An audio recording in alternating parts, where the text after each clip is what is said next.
Assalamualaikum dan salam sejahtera. Hari ini kita akan belajar tentang perkumuhan dan penyah tinjaan. Jadi, bila kamu nampak gambar di bawah ini, so tahulah ya apa maksud perkumuhan dan penyah tinjaan.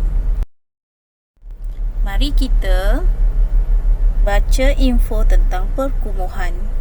Manusia perlu berkumuh bagi memastikan tubuh badan sentiasa sihat dan cergas.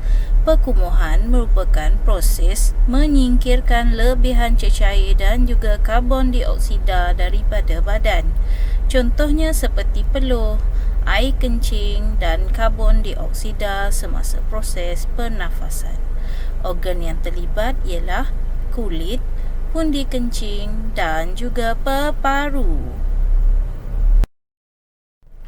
Penyah tinjaan pula bermaksud, nyah bermaksud keluar, tinja bermaksud najis. Pendek kata, ia bermaksud buang air besar lah Okey, perkataan nyah tinja bermaksud menyingkirkan sisa makanan yang sudah tidak digunakan lagi untuk keluar daripada badan. Kandungan tinja merupakan hampas makanan yang telah dicerna dan zatnya telah diserap oleh badan. Ia melalui proses penghadaman. Organ yang terlibat ialah usus dan dubur. Jom, mari kita perhatikan organ perkumuhan. Seperti yang telah kamu ketahui tadi, organ perkumuhan berfungsi untuk menyingkirkan lebihan cecair daripada badan. Mana datangnya cecair lebihan daripada badan? Okey, lebihan itu datangnya daripada air yang kamu minum ataupun kandungan air yang terdapat dalam makanan.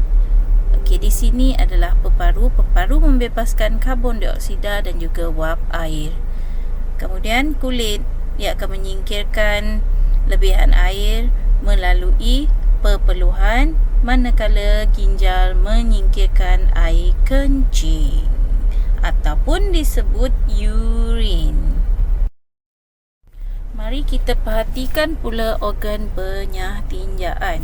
Organ penyah tinjaan melibatkan perut, usus kecil, usus besar dan juga dubur.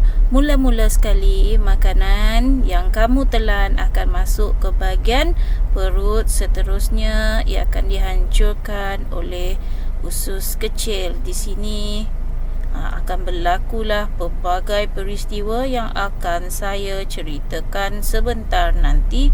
Kemudian dia akan melalui usus besar dan akhir sekali akan keluar melalui dubur. Setiap daripada kamu semua memang pernah melalui proses ini. Jom kita perhatikan perjalanan penyah tinjaan. Okey, dalam gambar ini merupakan contoh makanan yang kamu makan dan ia masuk ke dalam bahagian perut kamu. Tetapi ini hanyalah sebagai imajinasi sahaja. Takkanlah kamu telan sebiji-sebiji sayuran dan juga seekor ayam. Ini cuma imajinasi sahaja. Mestilah kamu mengunyah-ngunyah dan dia telah hancur apabila masuk ke dalam perut kamu. Perjalanan penyah tinjaan. Makanan yang dimakan akan dihadam di dalam perut. Kemudian ia memasuki bahagian usus kecil, ke usus besar dan seterusnya ke bahagian dubur. Setiap makanan berbeza masa ia dihadam. Sama ada lambat atau cepat, bergantung kepada cara kita memakannya dan juga jenis makanan. Jika kamu cuma mengunyah sekali dua, jadi lambatlah ia akan dihadam. Sebaliknya, jika kamu mengunyah ikut sunnah Nabi, sekali masuk gigit makanan, kunyah 40 kali, insya-Allah makanan itu mudah dihadam.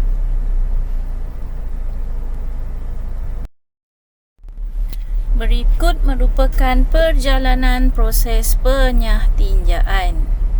Cara yang paling mudah untuk diterangkan, mula-mula sekali makanan yang telah kamu kunyah itu akan terus masuk ke dalam perut. Kemudian ia akan memasuki usus kecil, iaitu ia berfungsi untuk menyerap zat makanan. Seterusnya, setelah zat makanan diserap, ia akan ke usus besar, di mana di usus besar ini terdapat hanya sisa makanan. Jadi sisa makanan ini sudah tidak berguna lagi, jadi dia akan menuju ke dubur. Dan kalau kamu akan terus pergi ke tandas untuk melakukan urusan pembuangan.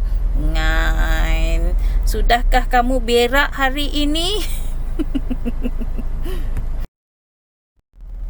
Jom kita ketahui kepentingan perkumuhan dan penyah tinjaan.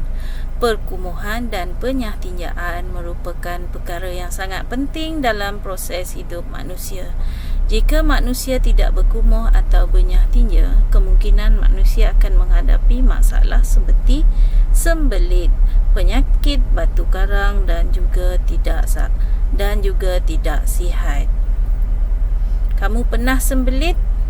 Apa yang ibu kamu lakukan jika kamu sembelit? Jom kita buat aktiviti jawab soalan.